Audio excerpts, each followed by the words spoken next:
installez-vous comme vous voulez. Merci à tous les quatre de votre présence.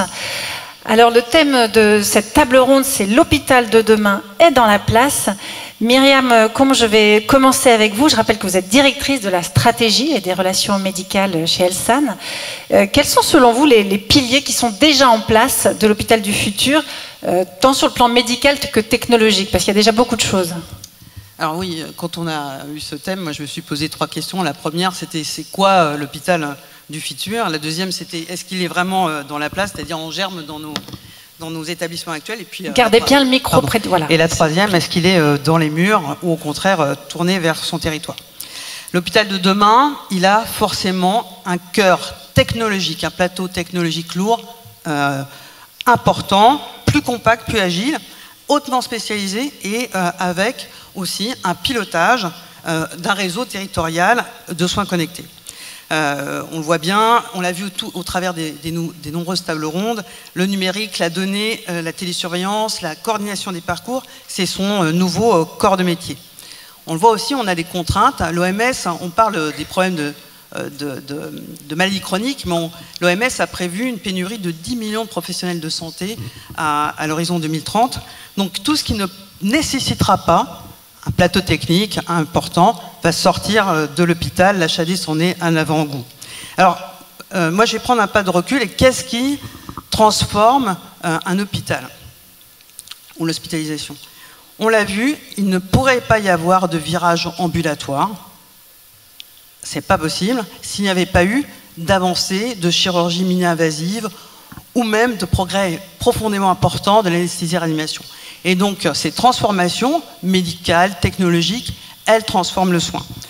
Aujourd'hui, à mon sens, il y a 2 technologies qui vont faire bouger de manière très importante les lignes. La première, c'est la robotique. Pourquoi la robotique? Il y a à peu près 15 ans, on avait quelques dizaines de milliers d'actes. Maintenant, il y a 2 millions d'actes par an qui sont faits. Il y a un patient qui est opéré toutes les 10 secondes d'un robot. Et au-delà des chiffres, il faut bien se rendre compte que tous les établissements, tous les CHU sont équipés au minimum d'un système robotique et plus des 2 tiers sont équipés de plus de 2 systèmes. Donc on voit bien que ce robot va devenir un élément d'un standard du plateau technique et de la gradation du plateau technique. Chez Elsan, on a fait un choix très clair, c'est d'avoir des robots sur la totalité des territoires, 26 robots, mais pas simplement dans les métropoles, mais également dans des villes de taille moyenne. On en a parlé, Le Puy-en-Velay, Angoulême. Ce n'est pas simplement un choix technologique, hein, c'est un choix stratégique. On ne pourra pas bientôt faire de chirurgie cancérologique sans installation robotique. Et donc c'est vraiment la volonté d'ancrer les praticiens dans leur territoire, de garder l'accès à la chirurgie de pointe et puis de contribuer à l'équité territoriale. Le deuxième point, je pense qu'on en a beaucoup parlé, c'est l'intelligence artificielle. Ce n'est pas une innovation de plus, et on l'a vu, c'est vraiment une innovation de rupture qui ressemble plus à l'innovation comme l'électricité qu'à un simple outil. Elle est déjà en œuvre, on l'a vu, l'aide au diagnostic, la gestion des flux, j'en passe. On a développé, on travaille avec un outil d'intelligence artificielle qui diagnostique les fractures aux urgences. Quand l'œil humain en détecte 80%, l'intelligence artificielle, elle en détecte 98%. Donc c'est à la fois un outil effectivement d'une plus grande efficacité en termes de sécurité, de qualité, et aussi, bien évidemment, d'efficience. Mais ça pose la question, c'est la donnée, maintenant, vient au cœur de la décision thérapeutique et du diagnostic. Chez Elsan, on a un entrepôt de données de santé maintenant. Pour vous dire, on a 11 millions de données de patients. C'est important parce que ça fait un socle qui permet de faire ce qu'on a vu tout à l'heure, par exemple de la médecine prédictive. On a un modèle de jumeaux numériques qui regarde comment la fonction rénale des patients va se dégrader et on va donc pouvoir adapter le traitement ou le non-traitement à ce patient en fonction des données de son jumeau numérique. Donc, mais si on pour en finir, l'intelligence artificielle, à mon avis, c'est une promesse, donc de passer du réactif au prédictif, mais aussi, elle permet de concilier, à mon sens, deux dimensions qui jusqu'ici étaient opposées et qui sont fondamentales si on veut avoir une plus grande efficience et gagner en qualité et faire face à ces enjeux de maladie chronique. Elle permet la personnalisation du soin et son déploiement à grande échelle. Ça veut dire qu'elle, grâce à elle, à mon sens, elle rend le sur-mesure industrialisable. Et donc c'est pas, on l'a vu, hein, c'est pas quelque chose qui se fait au détriment ou qui va remplacer la compétence clinique. Au contraire, elle va améliorer cette compétence clinique, elle va la renforcer, elle redonne du temps médical, elle redonne du temps soignant et elle redonne aussi du sens aux soins. Est-ce qu'aujourd'hui, les professionnels de la santé sont bien accompagnés face au développement de la technologie qui est déjà utilisée et c'est l'avenir? Je pense que l'enjeu, et on le voit tous, quelles que soient les industries, c'est un enjeu de formation. C'est-à-dire comment on arrive à donner les clés aux professionnels pour utiliser ces outils. Donc pour moi, vraiment l'enjeu, c'est vraiment cet enjeu de formation. Maintenant, vous regarderez dans vos bureaux, par exemple, il y a toujours un chat GPT qui est ouvert, un Mistral qui est ouvert, donc de plus en plus. Mais vraiment, moi, l'enjeu, à mon sens, c'est vraiment comment on s'empare de ces outils pour les utiliser au mieux. Marie Daudet, quel constat vous faites, vous, aujourd'hui, sur ce qui marche bien en termes d'innovation actuellement, et puis de nouvelles méthodes, même managériales? Qu'est-ce qui marche aussi bien dans le privé que dans le public, dans ces innovations? Alors peut-être, si on dézoome un peu, on peut dire que ce qui marche bien aujourd'hui quand même, c'est quand un hôpital, qu'il soit public ou privé, a les moyens de fonctionner, qu'il peut faire les justes soins, les soins pertinents au bon moment, qu'il soit garant d'avoir des soins efficients aussi pour pouvoir permettre de participer à la soutenabilité du système. Un hôpital qui marche bien, c'est aussi un hôpital où les personnels sont heureux d'y travailler, où les soins sont de bonne qualité, sont des soins qui sont en sécurité, et peut-être dire aussi que c'est un hôpital où effectivement on s'occupe de transition écologique et où on donne toute sa place à l'innovation technologique.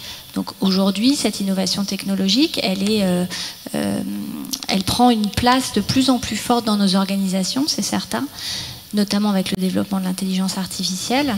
Moi, j'ai pris mes fonctions il y a 3 ans, on parlait beaucoup moins d'IA il y a 3 ans, j'ai bien vu l'évolution, et aujourd'hui, on est en train de passer et de basculer effectivement sur quelque chose de différent, hein, de beaucoup plus massif. Et c'est tout l'enjeu des stratégies IA qui sont en train d'être bâties, en lien d'ailleurs avec les professionnels et les fédérations. Qu'est-ce que vous avez vu en termes d'innovation qui vous a le plus impressionné ces derniers temps? Alors, sur l'innovation technologique et sur l'intelligence artificielle, objectivement, le champ des possibles, il est immense. Il donne d'ailleurs un peu le vertige, hein. On voit bien qu'en termes d'accès aux soins, ça va être une formidable machine à aider et à fluidifier l'accès aux soins et les parcours, que ce soit en matière de médecine préventive, prédictive, de médecine personnalisée, que ce soit en termes d'aide au diagnostic, ou de tout ce qui est assistance télémédecine, développement de la télémédecine. C'est aussi une formidable machine à soutenir et à venir aider les professionnels de santé, que ce soit encore une fois sur l'aide au diagnostic, mais aussi en dégageant du temps médical et en dégageant du temps médical justement sur tout ce qui est compte rendu ou tâches administratives. Et c'est un formidable boost pour le système de santé dans son ensemble, avec notamment tout ce qui est recherche, mais aussi gestion pour les établissements, gestion des lits, gestion des stocks, allègement encore une fois des tâches administratives. Ce qu'on a fait là, c'est qu'on a lancé, pour répondre à votre question, 2 appels à manifestation d'intérêt qui ont eu pas mal de succès, hein, puisqu'on a eu plus de 350 dossiers, un sur les urgences et un sur les RH. Et on a vu émerger des projets, que ce soit d'ailleurs dans le secteur public comme dans le secteur privé, puisque bien évidemment c'était ouvert à tout le monde, des projets qui étaient vraiment intéressants sur les urgences en termes de de triage, de gestion des flux et de suivi des patients. Et sur la RH, que ce soit en termes de QVT, de gestion des plannings, d'aide à l'organisation des établissements. Vous n'avez pas d'exemple concret à nous donner sur la RH, par exemple, dans ces projets qui ont été proposés? Si, bien sûr, c'est ce que je vous dis, hein, sur la façon d'aider à faire un planning de façon automatisée, sans avoir besoin, et notamment un planning d'organisation, planning de garde dans certains services, notamment les urgences, sans avoir besoin d'y passer trop de temps. Vous avez évoqué la transition écologique, c'est un sujet important aujourd'hui pour les établissements de santé qui sont très énergivores. Qu'est-ce qu'il y a déjà en place qui permet de commencer à résoudre ce problème? Alors, comme vous le savez, la transition écologique, c'est par définition un enjeu vraiment stratégique pour le système de santé, puisque le système de santé est responsable de 8% des émissions de gaz à effet de serre. C'est le chiffre qui est ressorti partout, donc une bonne moitié, c'est le médicament, mais le secteur des établissements a aussi sa propre responsabilité. Et donc, en matière de transition écologique, il y a plusieurs axes d'action qui peuvent être enclenchés. Il faut d'abord qu'on atténue cet impact-là, qu'on atténue notre empreinte carbone. Et donc, c'est tout ce qui est travaillé sur les bâtiments, sur les mobilités durables, sur les achats responsables, sur les soins éco-responsables, sur la façon d'utiliser les énergies fossiles de façon moins importante. Il y a aussi toute une partie de notre action qui doit être liée à la façon de s'adapter au changement climatique et de s'adapter à la transition écologique. Donc là aussi, avec notamment des sujets bâtimentaires ou de gestion de l'énergie et de l'eau. Et puis, il y a toute la façon dont toutes les choses qu'on peut faire en termes de prévention. Donc, on voit que les établissements s'en saisissent quand même de plus en plus, avec d'abord certaines aides qui leur sont apportées, certains appuis, notamment des appuis, par exemple, de l'ANAP. Mais il y a plein d'établissements qui se saisissent de ce sujet-là et qui donnent lieu à des actions intéressantes, donc que ce soit dans le public ou dans le privé. On a des tas d'exemples sur les cantines, par exemple, qui, pour faire face au gaspillage, redonnent les repas qui restent le soir pour que le personnel puisse l'emporter chez lui. Les exemples de gestion des déchets. Dans le secteur privé, plus précisément, on sait qu'Elsan, par exemple, a lancé toute une démarche sur son parc informatique, qui a rallongé la durée de vie des équipements avec une sobriété, en essayant de resserrer au maximum le nombre de postes par rapport aux besoins de ces personnels. On sait que dans certaines cliniques Ramsay, on a vu des expériences sur la fin des tenues jetables et la mise en place de tenues durables et lavables.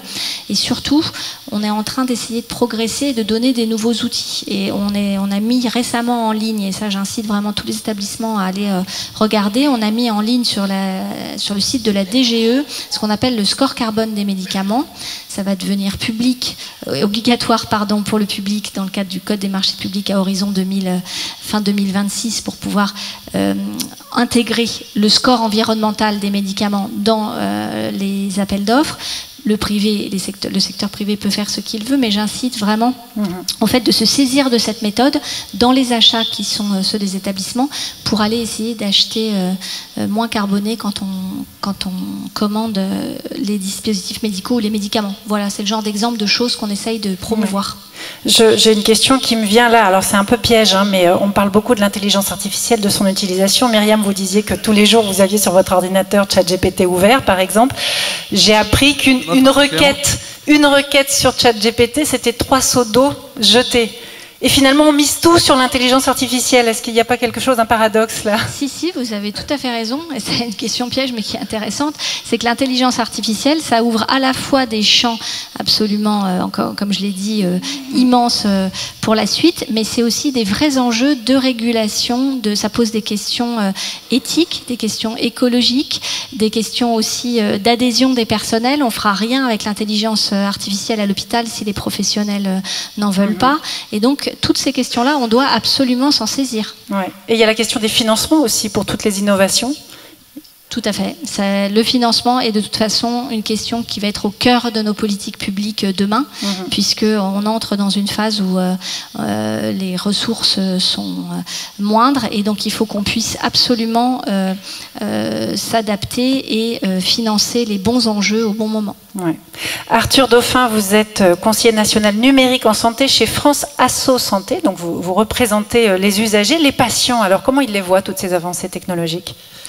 Alors effectivement, quand on parle de l'hôpital de demain, il y a beaucoup de choses qui ont été évoquées dans lesquelles ils se retrouvent sur cet aspect aussi. On a parlé de ne pas déshumaniser les soins, d'être plus projeté sur le territoire aussi. Et quand on parlait de ce sujet, moi je voulais aussi faire écho. On a fait une enquête flash au printemps auprès de représentants des usagers qui siègent dans les gouvernances, commissions des usagers, conseils de surveillance, voire directoire des établissements de santé, pour voir comment ils voyaient justement l'arrivée de l'IA dans les établissements dans lesquels ils siégeaient, parce que justement, comment ils voient cette transition qui se passe. On a eu plus de 425 répondants qui représentent un peu plus de 150 établissements, tant du public que du privé, de typologies très variées. Et ce qui était intéressant, c'est de voir que les attentes du coup de ces représentants, elles convergeaient, et c'était plutôt une bonne nouvelle, avec aussi celles qui pouvaient être exprimées par les professionnels de santé, mais aussi par les directions, les services administratifs des établissements, et que c'était du coup directement en lien avec des usages qui se déploient déjà aujourd'hui, et qui montrent à quel point des usages pragmatiques de ces nouvelles technologies et de l'IA notamment. Alors on parlait de là juste avant des enjeux, on va dire, écologiques et de durabilité, pouvaient être utiles pour répondre justement à des difficultés un peu du quotidien qui peuvent paraître très triviales, mais qui en fait ont quand même un impact assez important. Dans les quelques exemples que je voulais là du coup un petit peu discuter, ne serait-ce que utiliser l'IA générative pour l'aide à la rédaction des lettres de liaison de sortie d'hospitalisation.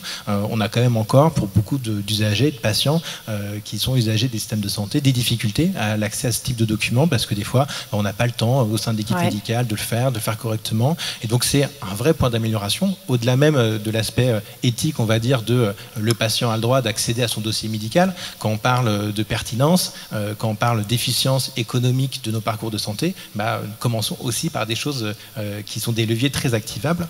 Et donc, on sait que beaucoup d'établissements réussissent à améliorer, du coup, non seulement le taux d'envoi de ces lettres de liaison, mais aussi leur qualité finalement, parce qu'on a une vraie difficulté quand on est du côté des usagers et des patients, à bien comprendre l'information médicale, et on sait que l'IA, elle peut permettre de la structurer d'une manière qui la rend aussi plus accessible et aussi peut-être plus impactante.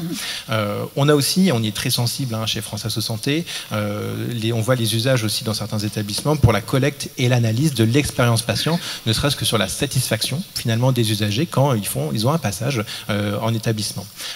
Et c'est vrai qu'on a beaucoup d'établissements, notamment dans le secteur privé, qui sont très engagés dans cette démarche, mais en même temps, de manière pragmatique, on ne va pas mettre un équivalent temps plein pour surveiller à la fois ce qui va être mis sur Google, sur les réseaux sociaux, les plaintes, les réclamations, etc. Donc on se rend compte que ces outils qui aujourd'hui utilisent de l'IA générative, qui ne sont pas des outils technologiquement extrêmement subtils ou avancés, mais ils rendent pareil un service qui est finalement assez significatif pour les patients et qui permet du coup aux établissements de vraiment affiner et d'améliorer et finalement de concrétiser les ambitions que beaucoup ont justement pour prendre en compte les différents retours des patients et de pouvoir améliorer du coup leur organisation. On a aussi quelques autres applications, pareil dans cette même approche, ne serait-ce que pour l'identification des essais cliniques pour lesquels les patients peuvent être éligibles, parce que quand on est professionnel de santé, on ne connaît pas tous les essais cliniques de son secteur, donc on ne va pas forcément screener tous les dossiers médicaux non plus de ces patients pour voir s'il y en a un qui pourrait répondre ou pas. Et donc là, il y a une vraie perte de temps pour les professionnels, une perte de chance potentiellement pour les patients, et puis ça représente aussi un frein pour les activités de recherche. Et donc on voit aussi pas mal d'établissements qui développent ce type d'usage, et là encore, on n'est pas dans le technologiquement extrêmement compliqué, mais avec quand même un impact important. Et ça a été évoqué, l'IA évidemment au sein des urgences, qui sont un point du coup qui peut être difficile et compliqué pour les usagers dans leur parcours de santé, dans l'accès au système de soins. Et donc c'est pareil, des choses assez simples finalement. On voit que des outils qui permettent l'estimation du temps d'attente aux urgences, ou des outils numériques aussi qui vont permettre de lisibiliser quelles sont les attentes, les étapes lorsqu'on attend aux urgences, parce qu'on ne sait pas forcément quel moment on va être vu. Est-ce que là on attend l'infirmière, est-ce que là on attend le médecin, c'est ce qui va se passer. Et on sait que ça peut provoquer beaucoup d'incompréhension, beaucoup de frustration, et on sait que les professionnels de santé, les équipes, elles peuvent aussi recevoir cette frustration qui peut se transformer parfois de la part des usagers en une certaine violence. Donc on sait que ça c'est aussi des attentes et des résultats qui sont intéressants, qu'on peut avoir du coup grâce à l'IA. Et on a parlé de pilotage, de la data, etc. Et ça, c'est extrêmement important. On voit que beaucoup d'établissements, y compris dans le secteur privé, se sont vraiment saisis de ces enjeux de données de santé pour le pilotage, pour la gouvernance.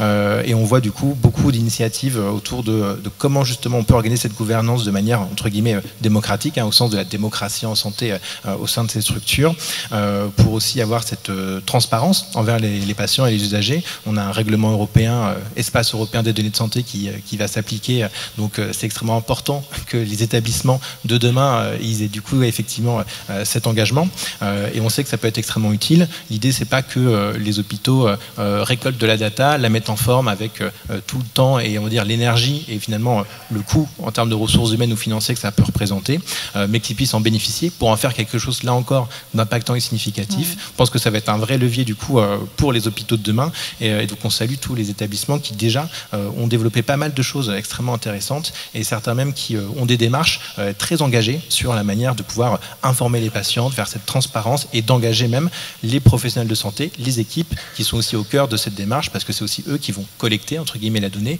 et que la donnée de qualité, elle est indispensable, que ce soit pour le soin ou pour tous les autres usages, de la recherche à la gouvernance. Alors Didier Jaffre, je me retourne vers vous. Vous êtes directeur général de l'ARS Occitanie. Là, on entend tout ce que disent déjà les usagers qui sont confrontés déjà à de la technologie, à de l'intelligence artificielle. Ils ont des attentes. Comment vous voyez les choses, vous? Qu'est-ce que vous pouvez répondre aux usagers? Eh bien, déjà, merci Églantine de me vous voyer. Ça fait pas du tout vrai. Pardon Didier, puis... alors excuse-moi, bienvenue, bonjour. Tu vas bien? Très bien. Et tu me permettras par ailleurs de saluer celles et ceux qui sont dans la salle. Bien sûr, mes anciens ministres, en tous les cas, je vois François au premier rang, monsieur le président de la FHP, là aussi, ça ne fait pas du tout naturel, mais l'ensemble des équipes, avec une pensée, pour celles et ceux qui me connaissent, comprendront pourquoi je dis ça, toute particulière, pour les Bourguignons franc-comtois, les Franciliens et bien entendu les Occitans. Je suis heureux de retrouver. Mais une fois qu'on a dit ça, et ces salutations distinguées, n'est-ce pas, Églantine, je crois qu'à la question, pas forcément la tienne, qui est celle qui nous est posée collectivement, quel est l'hôpital de demain? Je serais déjà tenté de répondre que l'hôpital de demain, c'est celui que nous allons décider aujourd'hui. On le sait en matière de santé, mais comme dans tous les autres secteurs, si on ne prend pas les bonnes décisions à un moment donné, on le paye les 20 à 30 ans qui suivent. Et je ne voudrais pas que nous soyons en 2050 celles et ceux qui n'ont pas pris les bonnes décisions aujourd'hui, alors même que nous serons celles et ceux qui seront tous dépassés la barre à peu près des 65 ans, ou presque, tant pis pour les plus jeunes, mais enfin, on sera une grande partie des utilisateurs du système de santé de 2050. Mais c'est pour ça que c'est intéressant de voir tout ce qui déjà tout à fait, ça veut dire que tout ce qui vient d'être dit en matière d'évolution, d'innovation, etc., nous devons continuer à investir dedans. Si on n'investit pas aujourd'hui, si on n'accompagne pas ce changement, ces révolutions qui sont un peu industrielles, la porte-parole du MEDEF le disait tout à l'heure, eh bien, on va bloquer le système. D'autant que derrière ces innovations, ce sont des entreprises, ce sont des emplois, ce sont donc des recettes d'assurance maladie, ce sont des cotisations sociales qui sont derrière. C'est une économie puisque finalement la santé, elle est pourvoyeuse d'emplois. Donc d'emblée, l'hôpital de demain, c'est l'hôpital qu'on décide d'aujourd'hui. Deuxièmement, ça a été dit par le représentant de France Asso Santé, l'hôpital de demain, c'est avant tout celui des usagers. Je les salue, celles et ceux qui sont dans la salle, mais vous toutes et tous, vous en êtes tous des usagers du système de santé, moi par ailleurs aussi. On doit impérativement s'adapter à l'évolution des besoins des usagers, révéler les besoins qu'eux-mêmes ne révèlent pas, mais pas l'inverse. Ce n'est pas aux usagers de s'adapter à l'offre. Alors bien entendu, si j'ai un parterre d'offres de soins, mais nous devons n'avoir qu'une seule boussole, celle des usagers. Et je le dis parce que moi je suis dans une région, l'Occitanie, que tout le monde connaît, qui est magnifique, avec ses 13 départements, mais qui prend surtout 50 000 habitants supplémentaires par an. Ça fait 10 ans que ça dure, on a pris 500 000 habitants en plus, et l'INSEE, c'est pas moi qui le dis, nous dit que nous allons en prendre au moins encore 500 000 habitants dans les années qui viennent. C'est très attractif. C'est-à-dire 1 million d'habitants en 20 ans supplémentaires. Nous sommes donc condamnés à développer l'offre de santé. Là aussi, si on ne le fait pas, nous ne répondrons pas aux besoins des usagers. Mais ce n'est pas n'importe comment. Et là, je rebondis sur ce que disait Pascal Rocher tout à l'heure en prenant le modèle suédois. L'hôpital en Nouvelle-Aquitaine, je ne sais pas si Benoît est là, mais Lamine l'a cité tout à l'heure, ou l'hôpital en Centre-Val de Loire, pour reprendre en citant Clara, ou l'hôpital chez moi, n'est pas le même. Les spécificités territoriales ne sont pas les mêmes.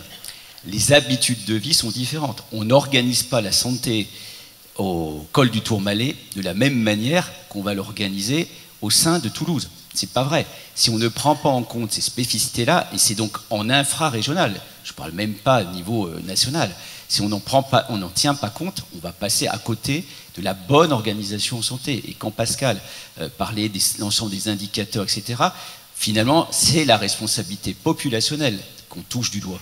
C'est comment, sur un territoire donné, l'ensemble des offreurs vont répondre aux besoins de santé de notre population. Et ça, je pense que doit rester notre boussole. Après, bien entendu, il y a la question des financements.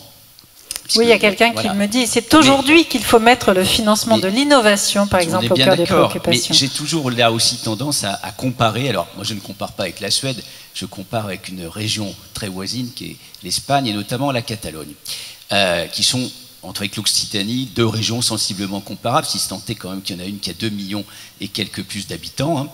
Quand je discute avec mon homologue donc de l'assurance maladie régionalisée, la CatSalut, et que je demande combien la solidarité contribue nationale au financement de la santé, c'est 10 milliards de moins qu'en Occitanie. Et je me dis, j'ai pas l'impression que les Barcelonais ou autres sont moins bien soignés que les Occitans. J'ai même plutôt des fois l'impression que c'est mieux. En plus, je préside le seul hôpital transfrontalier d'Europe à Puigcerdà, sur le plateau de la Cerdagne. Alors, je vois comment ça fonctionne. Je me dis donc qu'on a des marges. On a des marges parce que 10 milliards d'euros au niveau d'une région, je laisse Marie imaginer ce que ça peut dire au niveau national, c'est énorme. Et donc on voit bien que ça renvoie à qu'est-ce qu'on finance avec l'ensemble de cette manne financière qui est la solidarité nationale, d'autant que quand je dis 27 milliards d'euros, je n'ai pas mis tout ce que contribuent les collectivités territoriales. Or, ne jamais oublier, et c'est aussi une réponse à l'hôpital demain, l'hôpital n'est qu'un maillon dans la chaîne de la santé. Quand une commune investit dans son réseau d'eau et qu'elle change les tuyaux, elle améliore grandement la santé de ses citoyens. Quand vous investissez dans un parcours de sport, des équipements sportifs dans une commune, etc., vous améliorez la santé. Quand vous investissez dans une cantine collective, etc., vous améliorez aussi la santé, c'est la meilleure alimentation. Ça veut dire qu'il faut avoir cette conception aussi de une santé, ce que certains appellent One Health, mais moi, étant français, je dis une santé, qu'il faut développer partout. Et que l'hôpital, du coup, doit véritablement prendre sa place dans cette conception-là. Et arrêter de raisonner en tuyau. Alors, ça a été dit avant, encore moins raisonner si c'est du public, si c'est du privé ou autre. Là, je vais beaucoup plus au-delà. C'est-à-dire qu'on est sur un territoire donné, on a X habitants avec leurs besoins de santé, comment on fait pour qu'ils y répondent et que les offreurs répondent à ça et se mettent ensemble. Parce qu'il n'y a pas de solution miracle, ça va de la formation. Moi, je suis dans une région avec la présidente de région, on a largement investi dès les lycées. On a ouvert des options santé dans l'ensemble des lycées pour que les jeunes, quel que soit l'endroit où ils habitent, puissent connaître ces métiers, puissent participer. Ce sont nos jeunes professionnels de demain. Et c'est toute la chaîne qui est là, qui doit, voilà. Donc pour moi, l'hôpital de demain, ça veut dire être ambitieux, être audacieux, malgré le contexte économique difficile. Et nous devons faire avec les moyens que nous avons, mais néanmoins les moyens que nous y consacrons. Tout à l'heure, je crois que c'est Labine qui a rappelé le chiffre des dépenses d'assurance maladie au niveau national. C'est le plus gros budget, c'est un budget énorme. Et au niveau d'une région, c'est également le plus gros budget des dépenses publiques. Quand on regarde et qu'on compare par rapport aux autres collectivités, en n'oubliant jamais que les deux piliers de la République, c'est l'éducation d'une part, la santé d'autre part, les deux étant extrêmement liés, et qu'on doit vraiment investir, comme la Constitution le rappelle, puisque c'est un droit, dans ces deux secteurs-là. Il y a quelqu'un qui réagit à ce que tu disais il y a quelques minutes. Est-ce qu'il faut régionaliser le système de santé? L'État glouton trop vertical est-il vraiment vertueux? Moi, je ne sais pas si je vais répondre à cette question, parce qu'en fait, je pense que c'est la mauvaise question. Le sujet n'est pas de savoir s'il faut régionaliser, décentraliser ou pas. Le sujet, c'est comment on répond au mieux aux besoins de la population. Après, tous les modèles sont possibles, imaginables. Il n'y a pas un pays qui fonctionne de la même manière. Mais il faut aussi prendre en compte les spécificités françaises. On ne peut pas changer la société française comme ça du jour au lendemain, son système de santé auquel nous sommes très attachés. On fête les 80 ans de la sécurité sociale. Beaucoup de nous l'envient d'ailleurs. Donc on est toujours en train de se plaindre, mais enfin, on oublie que beaucoup de nous l'ont envie. Il suffit de se déplacer dans d'autres pays très éloignés des fois du nôtre pour voir à quel point le système de santé est sans commune mesure avec le nôtre, et la chance que nous avons. Donc après, le fait que les collectivités territoriales, l'État aient toute leur part à jouer, de toute façon, ils l'ont déjà. Ils l'ont déjà. Les régions, si je prends l'Occitanie, la région investit en santé. Les départements investissent sur la santé et l'accompagnement médico-social. Les communautés de communes investissent. Moi, j'ai tout misé sur les contrats locaux de santé. Plus de 60% de ma population est couverte par un contrat local de santé, donc ils mettent déjà des moyens. Et puis, bien entendu, l'ensemble des services de l'État, puisque là aussi, savoir si l'ARS est dans l'État ou pas, c'est une évidence. Il n'y a qu'un seul État en France, et heureusement. Donc, il ne faut pas opposer État ou ARS, ça n'a strictement aucun sens. Donc, on voit bien que d'ores et déjà aujourd'hui, on travaille comme ça. Alors il faut plus de souplesse, on a des droits de dérogation, voilà, il faut un cadre, ça a été rappelé tout à l'heure, parce qu'il faut effectivement un certain nombre de règles, puisqu'on doit veiller à l'équité de traitement de l'ensemble de nos citoyens sur les territoires, mais je crois qu'on a déjà les moyens de faire, entre guillemets, cette régionalisation sans forcément tout bouleverser et tout remettre en cause. Alors, pour revenir juste au sujet de l'innovation qui est déjà dans la place aujourd'hui, il y a le Ségur avec le volet de modernisation. Est-ce qu'il y a eu un soutien au numérique là-dessus? Et qu'est-ce que ce Ségur a apporté de neuf dans les établissements? On pourrait répondre à deux voix, n'est-ce pas Marie? Je crois qu'effectivement les moyens consacrés dans le Ségur, alors aussi bien d'ailleurs immobilier que numérique, ont été extrêmement importants. Il y a eu de nombreux appels à projets. On est d'ailleurs encore en train d'instruire la dernière tranche du Ségur numérique. Si je prends dans ma région, je crois que j'ai eu 245 réponses à l'appel à projet qu'on a dû instruire d'ailleurs en moins de 15 jours, ce qui fait que, voilà, mais le tout c'est de se dépêcher. Donc oui, d'importants moyens ont été consacrés. Des moyens d'accompagnement aussi, puisque dans les agences, nous avons tous recruté des chargés de mission pour accompagner ce Ségur numérique, tout comme le Ségur immobilier. Et on voit bien que ça permet très clairement de donner un boost. Ça a permis au groupement hospitalier de territoire public de se doter vraiment de ces outils de manière collective. Les établissements de santé privés aussi. Donc, et il faut continuer, parce que si on arrête aujourd'hui, parce que tout le monde n'est pas encore tout à fait au même niveau, certains sont effectivement à la pointe de l'intelligence artificielle, d'autres ne sont pas encore tout à fait à la pointe de l'ordinateur, si j'ose dire. Donc on voit qu'on a, selon les cas, là aussi, de figure, des accompagnements différents à avoir. Mais c'est de l'innovation, et encore une fois, derrière, ce sont des emplois. Je pense que, et c'est un cercle vertueux de l'économie de la santé. Alors, il y avait une question tout à l'heure, et qui est peut-être pour vous, Myriam. Quelqu'un disait que beaucoup de directions d'établissements étaient assez frileuses vis-à-vis de l'innovation. Alors, peut-être qu'elles ont une question de génération, je ne sais pas. Est-ce qu'il y a un travail à faire, à mener aussi auprès des directions? Déjà, je ne pense pas qu'elles soient particulièrement frileuses. Le problème, c'est d'abord, c'est comment on arrive à se le financer, cette innovation. Et c'est ça le vrai problème, parce que il y a quand même un enjeu dans ces innovations de pas, alors que c'est une opportunité d'avoir un système qui est plus égalitaire. Le risque, c'est aussi, en le finançant de manière peut-être parfois asymétrique, d'en faire un outil de fracture supplémentaire. Et donc, je ne pense pas effectivement que les directions soient frileuses, bien au contraire. Et en plus, je pense qu'il y a tout ce qu'on ne voit pas, parce qu'on se dit, voilà, mais vous financez pas. Il y a des choses qui sont complètement transparentes. Je pense que vous ne savez pas qu'en radiothérapie, le contourage, c'est-à-dire la façon dont on va cibler une zone à traiter, maintenant, elle est globalement faite par l'intelligence artificielle avec un contrôle humain, une garantie humaine. Donc, il y a déjà plein de choses qui sont dedans, et puis après, il y a vraiment ce problème du financement et de cette question de comment, en fait, un certain nombre d'innovations structurantes doivent devenir des biens communs et donc financés de la même façon, quel que soit. Alors c'est ça, ce sera ma dernière question. Je ne sais pas qui peut y répondre, mais en préparant cette table ronde, je voyais dans plein d'établissements différents des innovations qui me paraissaient formidables. Est-ce qu'il y a un partage de bonnes pratiques? Est-ce que tous les établissements peuvent être mis au courant de ce que font les autres et piocher dans ce qui leur semble le plus adapté? Qui peut me répondre?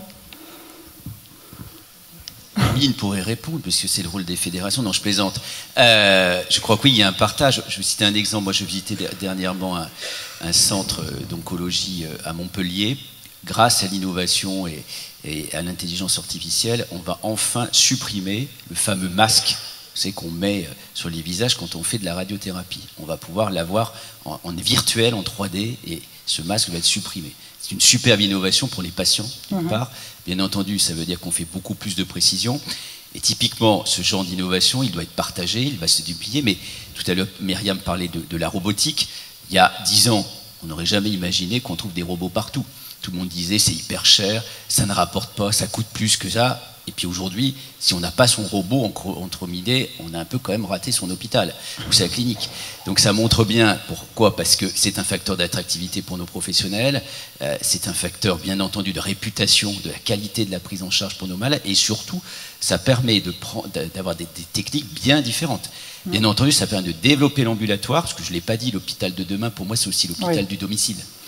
Tu aurais dû me le rappeler, puisqu'on avait préparé non, mais parce que je sais qu'on va beaucoup en parler après, que ça a déjà été évoqué. Je pense que c'est aussi extrêmement important. Voilà. Donc tout ça pour dire que, bien entendu, les sociétés savantes, les fédérations que vous êtes, l'ensemble des acteurs, vous vous réunissez, vous partagez, et finalement, l'intelligence artificielle va aider aussi au partage de tout ça, puisque finalement, la diffusion des nouveaux savoirs, des nouveaux progrès se fait beaucoup plus rapidement qu'elle ne se faisait auparavant. Merci beaucoup. Merci à tous les 4. La salle, voilà, vous pouvez les applaudir. Merci beaucoup. Je vais vous laisser regagner la salle.